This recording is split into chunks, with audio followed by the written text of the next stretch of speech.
Europe. L'économie Axel de Tarlet, Nestlé annonce les plus mauvais chiffres de son histoire. Ces grandes marques ne font plus rêver le consommateur. Oui, alors Nestlé, numéro 1 mondial de l'alimentation avec une ribambelle de grandes marques, mais qui c'est vrai sont très connotées années 70-80, puisqu'on trouve parmi elles Nesquik, Ricoré, Maggi, Buitoni avec les célèbres raviolis en boîte, et puis surtout la célèbre purée mousseline. Alors cadeau, je vous ai retrouvé cette réclame qui date de 1976. Quand je fais de la purée mousseline, je suis sûre que tout le monde en reprend. Moi je fais un petit volcan pour mettre du jus dedans. Voilà, c'est un peu dépassé hein, et aujourd'hui Nestlé rame un peu avec sa purée mousseline. Moins bien, vous voyez. Ah bon. En tous les cas, le patron de Nestlé, Marc Schneider, le reconnaît bien volontiers. Le problème, c'est qu'aujourd'hui, ou bien les gens achètent des marques distributeurs, ou bien alors, s'ils veulent se faire plaisir, ils n'achètent pas ces marques des années 70-80, ils achètent des produits radicalement différents avec une vraie valeur ajoutée perspectible.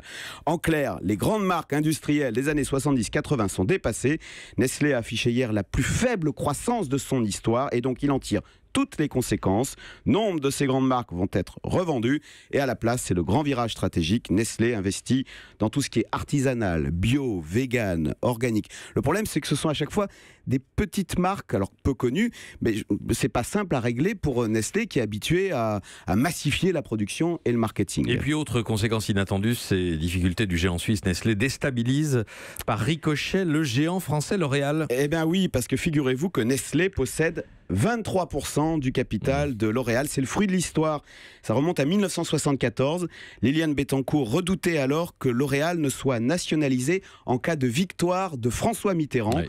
Et donc, elle est allée chercher un protecteur en Suisse. Ce fut Nestlé. Nestlé qui possède donc toujours aujourd'hui 23% de L'Oréal. Excellente affaire.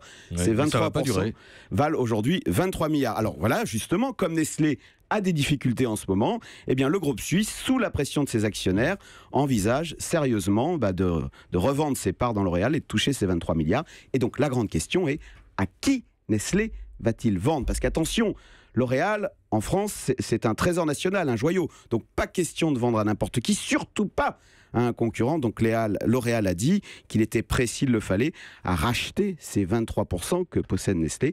Et vous voyez donc comment la petite purée mousseline est en train de déstabiliser notre géant français des cosmétiques. Moi je fais un petit volcan pour mettre du jus dedans. Mais taisez-vous. En poudre. Hélène Jouan. Vous l'avez dit tout à l'heure, Édouard Philippe va cet après-midi à L'Oréal. Pourquoi le Premier ministre y va ? C'est parce qu'il a la trouille de voir L'Oréal filer justement à l'étranger à cause de cette vente de parts de Nestlé. Bizarre, ça fait pas partie du décret Montebourg. Oui, mais c'est un message très clair adressé aux Suisses de Nestlé. Ne vendez pas à n'importe qui, ne vendez pas aux concurrents chinois Shiseido, ou pire, ne vendez pas aux Chinois. Vous savez, les Chinois, ils ont un problème, ils n'ont pas de grande marque. Donc ils rêveraient d'avoir une grande marque comme L'Oréal. Ne vendez surtout pas à un actionnaire chinois. Il faut que Nestlé reste en France. Il marque son territoire. L'Oréal, c'est la France et il faut que ça le reste. Vous avez compris, les Suisses ? Bon.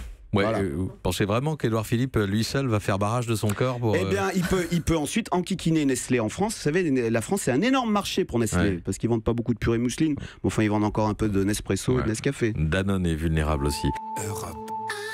Europe 1.